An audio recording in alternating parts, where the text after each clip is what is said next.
na segunda oferta máis grande na historia das OPEs en Galicia. Esta oferta vai a permitir a establecición de moitos postos de traballo, ante outras voces que din que están saindo á calle despedir os interinos. Os datos non concordan, non é así, esta hora non foi así, e esperemos que esta hora tampouco sexa así. É dicir, para nós esta oferta é importante, positiva, e ainda pode ser incluso un pouco máis amplia, para baixar ainda máis as tasas de temporalidade. Vamos a alcanzar prácticamente un 6% con esta oferta e nós queremos que rebaixala a máis preto do 105%. O que vamos a demandar á Administración neste momento é que poña os medios para que realmente se faga efectivo o concurso oposición e, por tanto, permite estabilizar o profesorado interino que se vai presentar este proceso.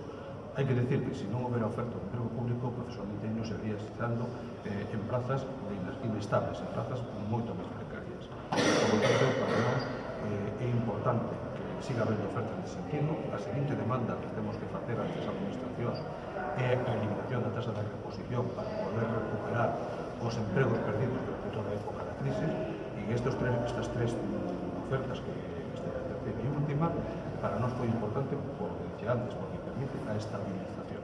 Ahora toca recuperar o emprego perdido e será a seguinte demanda que fagamos ao goberno que xa non está en funcións e que, por tanto, se ten capacidade para negociar estas cuestións.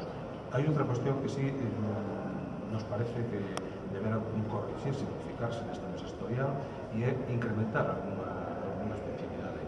Nós fixemos a demanda de que se incrementaran sobre a primeira oferta que se fixo por parte do presidente do goberno. Aparece con eso positivamente, pero faltan algunhas outras que tamén demandamos e que queremos que hai todavía marxen na mesa para poder ampliar. E en ese sentido vamos a intervir na mesa.